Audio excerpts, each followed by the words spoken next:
Hello there, ladies, and how are you doing today? I'm your host, Dr. T, on the Dare to Share podcast, and today I have a registered psychotherapist. Her name is Zenia, and she will be talking to us today. Zenia, I'd like you to just introduce yourself to the audience. Hi, everyone. So my name is Zenia Turel. I'm a registered psychotherapist qualifying at the moment. And today I will be talking to you about narcissistic abuse and narcissistic personality disorder. Thank you so much, Zenia. What we find is that the term narcissist, narcissistic disorder, narcissistic personality is used so loosely these days. So many people, someone upsets them, they go, oh, he's a narcissist or she's a narcissist. So I want us to really look at the scientific definition of this disorder, what the components are. So maybe we should start with just a really simple definition. What is narcissistic personality disorder? Right. So I will start off, and thank you for pulling that out, because narcissist or narcissistic abuse is a term that's loosely thrown around a lot. There's not a lot of awareness, but people are starting to know about what it is. Eventually, as we get into modern times, cultures and social structures are sort of asking people to talk more about it, speak up about the abuse, because it comes down to, does physical abuse only means that it's abuse? What about emotional abuse, mental abuse, any of those sort of subtle techniques that are used in narcissistic abuse? So thank you for pulling that out. The other thing that I would say is I personally believe that narcissistic abuse or narcissistic personality disorder is a spectrum disorder. So as all of us are humans, we do have these tendencies or tactics, strategies, whatever it is that narcissistic abusers use. They have either very little of them or too much of them. So it's sort of a spectrum disorder. When it comes to narcissistic personality disorder, this person has a personality disorder. It's more about them. A key figure or paramount habits of narcissism is grandiosity or a high sense of self-importance, need for admiration, sense of entitlement without any achievement. Their lack of empathy, that's a really big one. Lack of empathy towards others. And their exploitative behavior sometimes. So need for what can I get best out of this, right? In terms of relationships or in terms of materialistic things. And another really good one would be hypersensitivity to criticism. That sometimes gives it away too. So these are some of the 6 signs that people can use to see or judge narcissistic personality disorder or narcissistic abuse. The other thing that I did want to point out was narcissistic personality disorder and narcissistic abuse. They have a very fine line between them. NPD, which is narcissistic personality disorder, is more about the big I. All they see is themselves. And the other person or other people are sort of minimized in that picture or perspective. Narcissistic abuse starts when that personality traits, all of these personality traits, are harming the other individual, either indirectly or directly. And that's when it becomes narcissistic abuse. So in some ways, we know now that this narcissism or narcissistic personality is a spectrum. So that means some people may have all the 6 and manifest all of these symptoms that you're describing, lack of empathy, this grandiose feeling, sense of entitlement, and really, I call it a deep sense of just not caring about anybody else but themselves and looking out for what they can get. Now, is it possible still on the spectrum to have some people that maybe just manifest 2 or 3 of the symptoms? Does that still classify them as being narcissistic? That's a really good question. And to point out, there's still a lot of research going around narcissism, narcissistic personality disorder, or narcissistic abuse.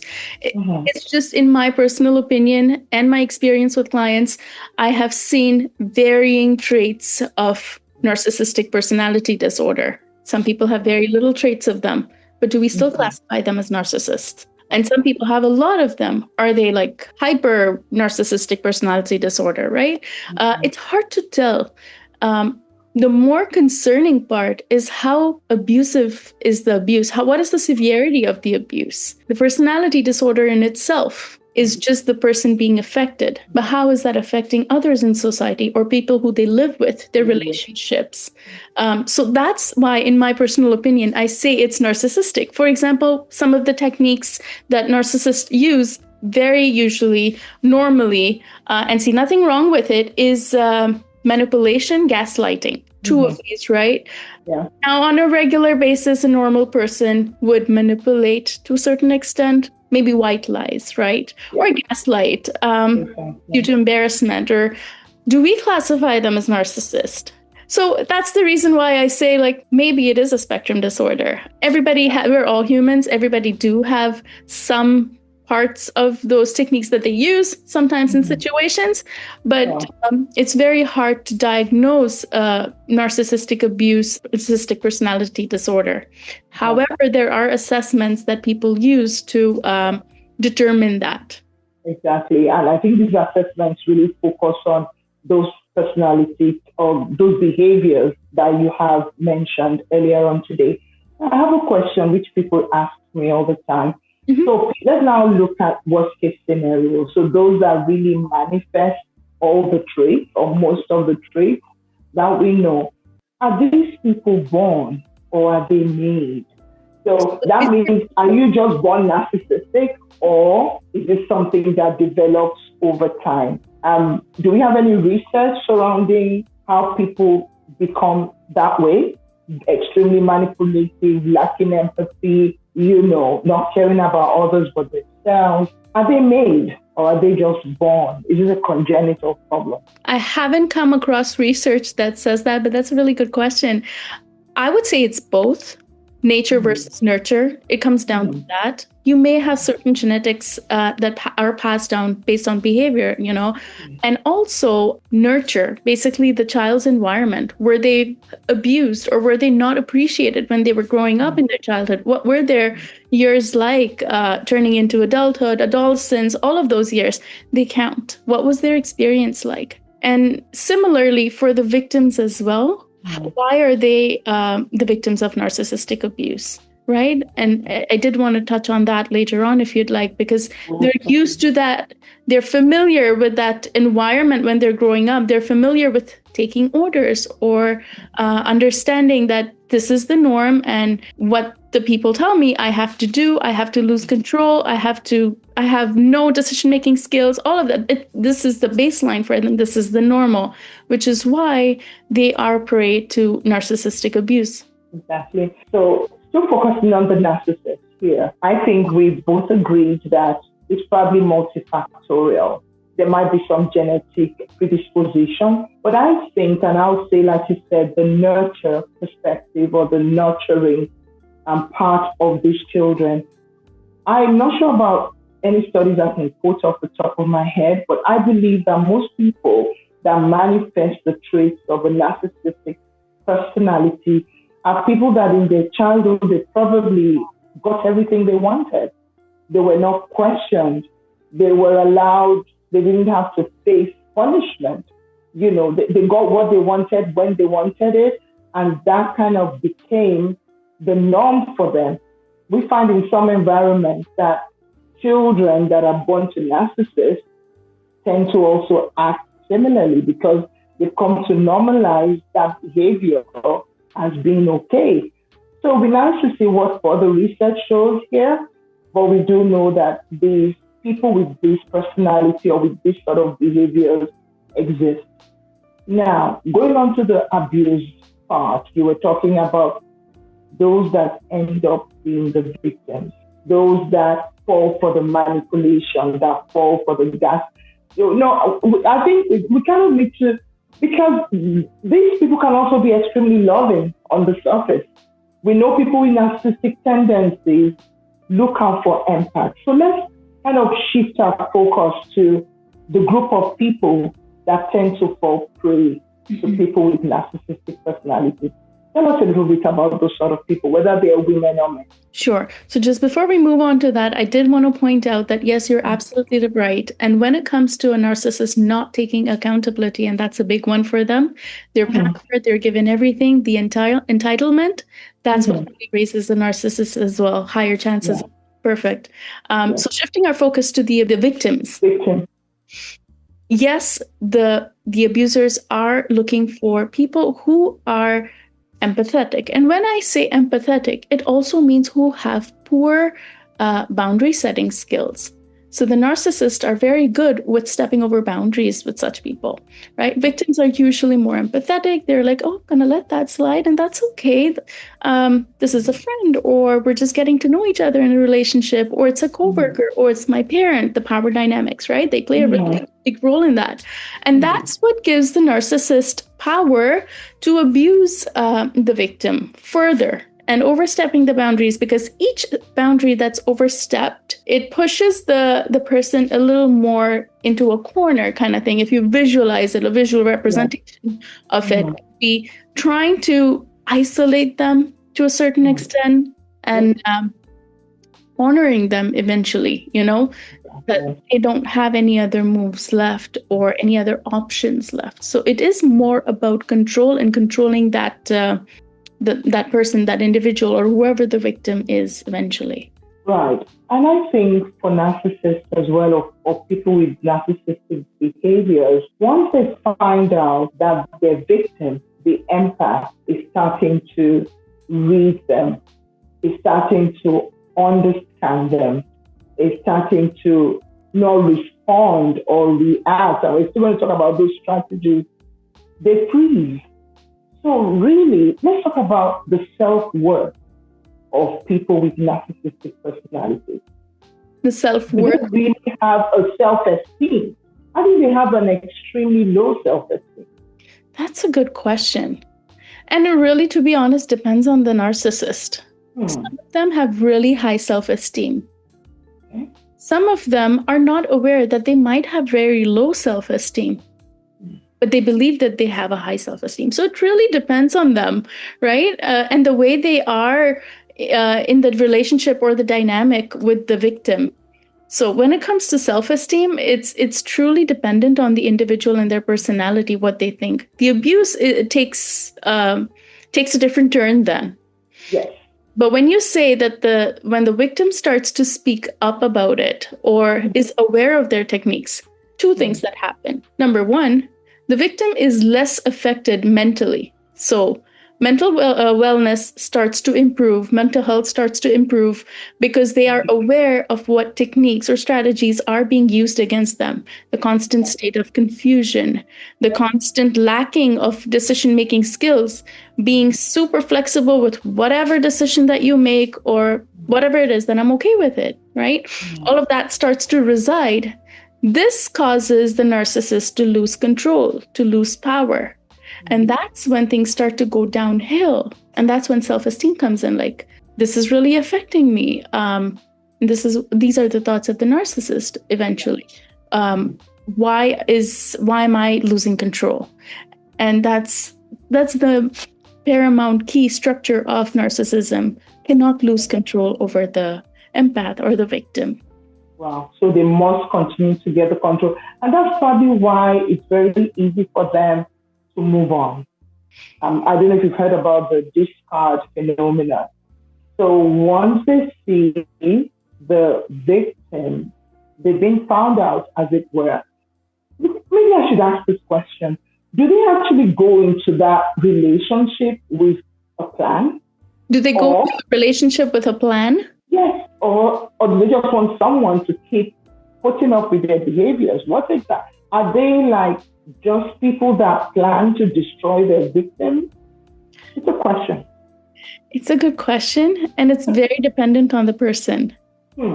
I would say most likely not, because narcissists do not go into the relationship to destroy another person. I personally don't believe that. It's just a way of being, and if they don't have it their way, it's not happening, right? They have this sense of entitlement that whatever I say really goes. And if you don't listen to me, I'm you're in the wrong. I mean, I haven't done anything wrong. These are some of the thoughts that most narcissists would have. And victims would feel, for example, a victim with strong boundaries would be like, I have freedom of speech. I have my freedom. I can choose whatever I want to do. Mm-hmm. That's when the narcissist would be like, oh, this is a hard to control person. I'm going to let this go. But when over a period of time, they test waters.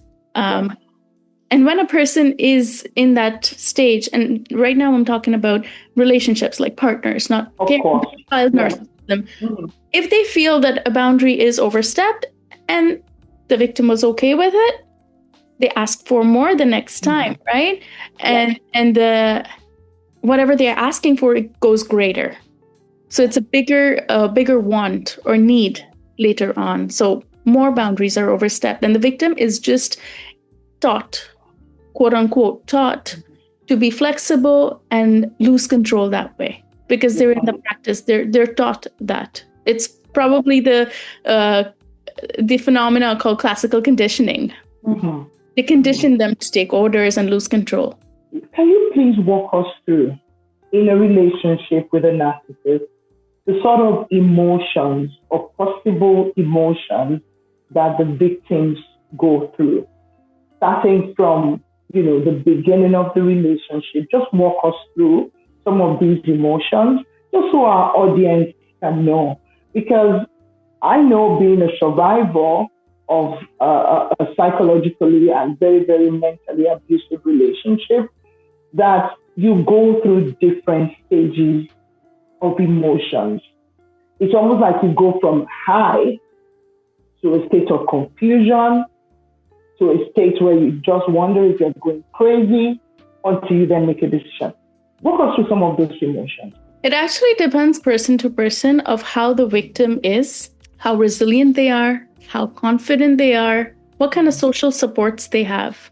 This really determines how well they take the abuse. For example, in the initial stages, when the victim is still going through some of these techniques that the narcissist used against them, for example, blame shifting, manipulation, gaslighting, you name it, and it's happening. Smear campaigning is another one that happens a little bit later on. But it initially starts with emotional dysregulation, because if they are trying to have their word out and it's not being heard, their emotions are not being heard or validated or acknowledged in any way, there is emotional dysregulation. This kind of has a loop, it goes on to having other mental health concerns such as anxiety or depression, which are usually the ones, even stressors at work, that kind of comorbids into something greater. Mm-hmm. And that those feelings or emotions of not being heard out turns into something greater than what it is. Emotional dysregulation actually gets bigger and gets into physical ailments. Sometimes they have maybe skin conditions at times, which I've heard. Some of blood pressure. Physical aches and pains. Yes, chest pain. Migraines. Yeah. Leg pains. That's what I've heard with some clients. Back pains. And this eventually is in their nervous system, it's stored as fight or flight and goes on to being in survival mode all the time, because now they're into learning, because they know eventually if they speak up, how the situation turns downhill. Mm-hmm. So because they want to avoid consequences, they want to avoid quote unquote punishments from the narcissistic abuser, they will avoid. They will know what to say. They will know what not to say to escalate the situation. So they will be very avoidant. Then they will be in confusion state when the narcissist gaslights them.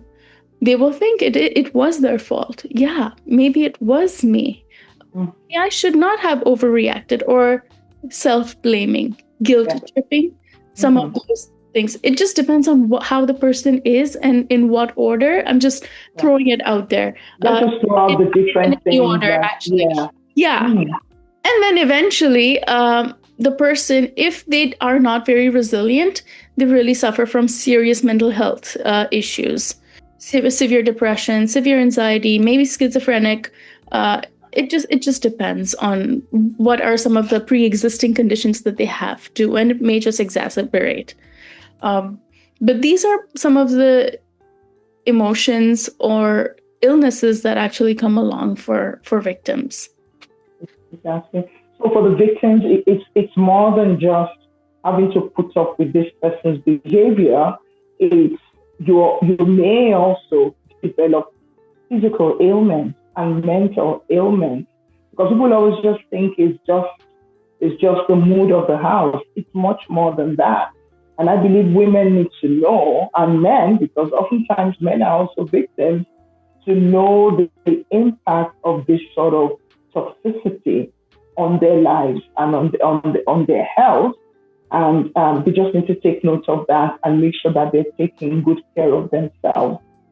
Now, if an individual finds themselves in an abusive relationship with somebody with a narcissistic personality or traits or behaviors, what can they do to protect themselves? What can they do to walk through this? Because I was sharing with you before we came on the podcast about my experience, about how bad it was and how I still wanted to stay in the relationship, and how I started to use some of these tools. So can you please share a few of the tools that women or men in abusive relationships with narcissists, how can they keep their heads up? How can they cope? What sort of help should they seek? How can they manage, especially when they don't feel ready to leave the relationship? And the follow-up question to that is that, do narcissists ever change? So let's start first with what people can do. Yeah. For most of the relationships that are abusive, and especially narcissistic abuse, when there's no physical abuse, the victim is always confused. Is this even abuse, right? They're not sure. So the first thing that they can actually do is have strong social supports. Because the narcissist constantly tries to socially isolate them, so no one really knows what's going on. Exactly. Secrecy is a big one that they really depend on. Two types of secrecy: withholding information from the victim, so they will not disclose personal information or feelings or anything as such. And second one is their secrecy alliance. So anything that happens between us, you got to keep that between us, you know? Yeah, don't tell anybody because they don't like you. Absolutely. I don't think they're your friends, you can't trust them. You can't trust them, and that's where that's where the other part starts, is trauma bonding, right? Mm-hmm. It's an unhealthy type of attachment where the victim and the abuser are sort of in a relationship, and the victim normalizes that cycle of abuse. Because think about it, if a person is constantly bad to someone, they would know that, yes, he or she is bad. They're always bad. They're always abusing me. But when there is a cycle, right? Let's think of it as waves. Yeah. When they are really, really bad to you, you're at the bottom here, the bottom of the wave. Then they start love bombing you. Oh, I'm sorry, or try to apologize or make up for it in a certain way. You're in that high again, you forget about it, right? Yeah. And that constant up and down, that is toxic. Because they're consistently inconsistent. And the victim is in the hope, after seeing that potential that they have of being nice. That is being trauma bonded. They are not able to make a decision, particularly because of this behavior and because they're in constant practice of giving their rights up, of giving their choices up. Not taking decisions for themselves, and social isolation. So in these situations, it really depends on how the victim's upbringing is. Have they been grown up in a childhood where they were supported by parents, good teachers, friends, healthy relationships who actually satisfy their needs or tell them how good they are, validate their needs, right? The other thing is resilience. How resilient are they to such sort of abuse? Have they experienced something like this before? Are they aware of it? So these kind of things really matter. And of course, as I always say, social supports, talking to an external person so that there is a sort of baseline, what is normal and what is below normal.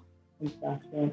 Because, I have a support group for women and that have gone through abuse, narcissistic and otherwise.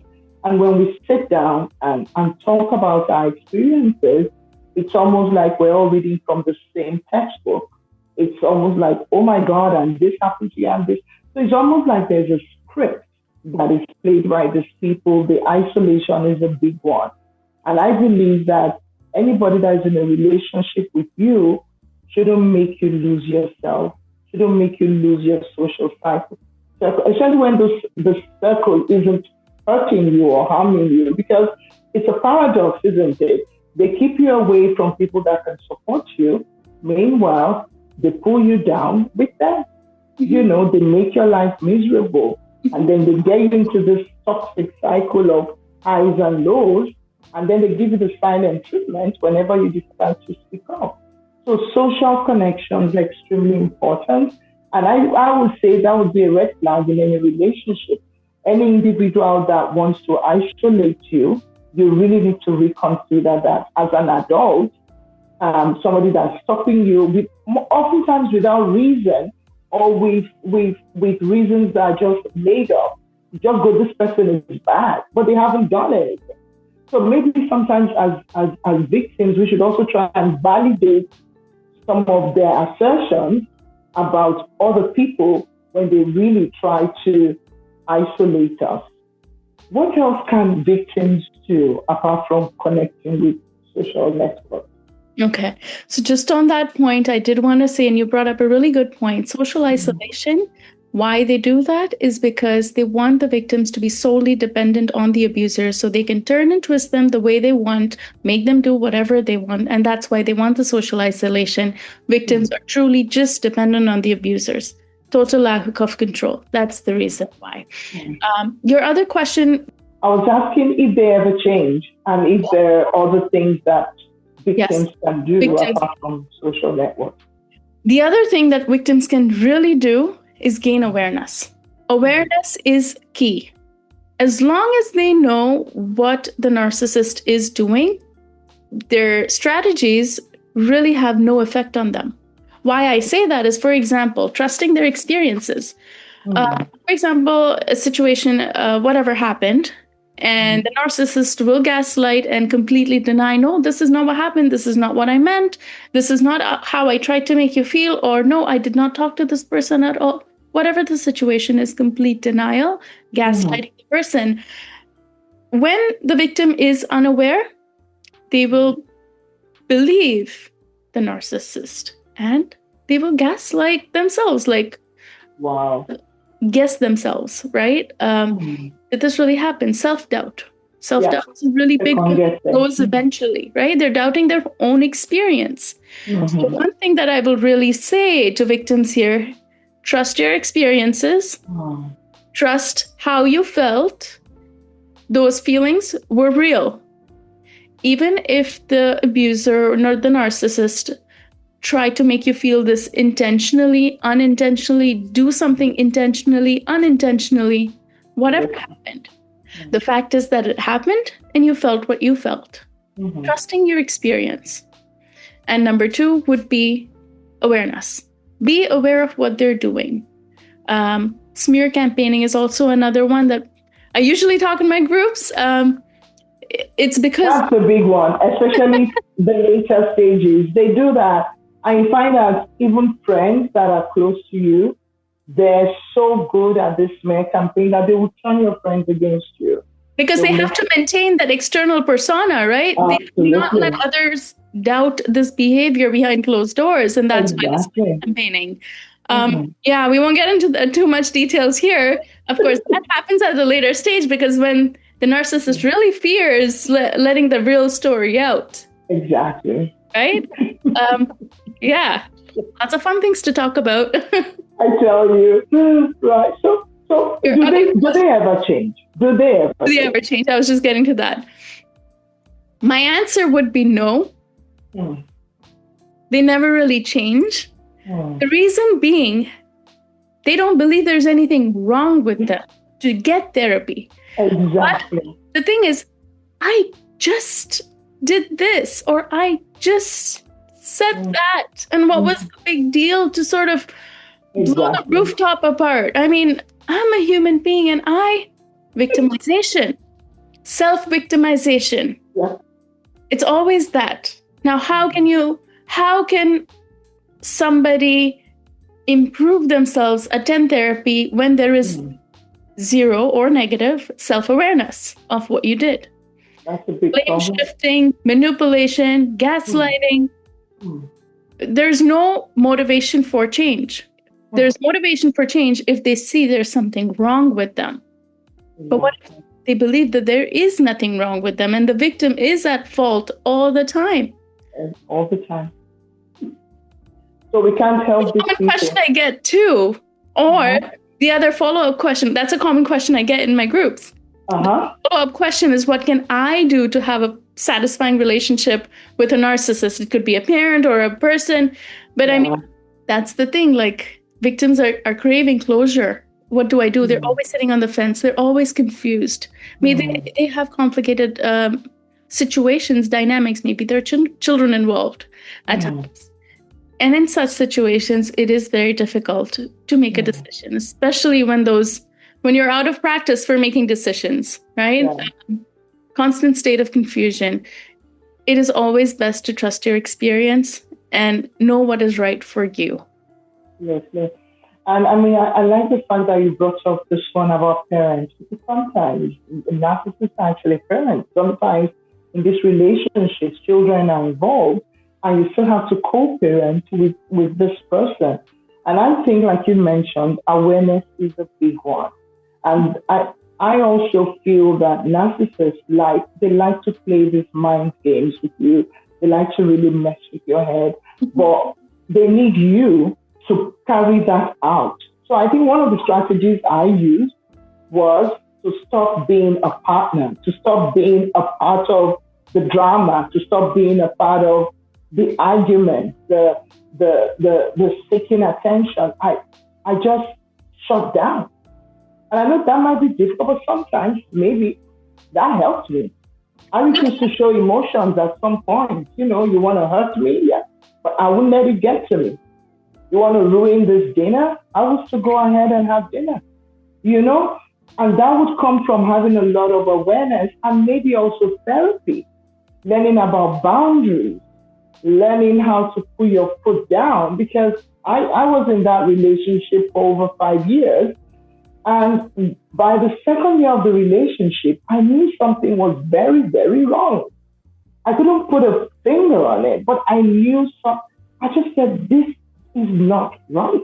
But over time, after several years, I was able to put a name to it, and that really helped me. So I feel that people that are victims should also get help for themselves.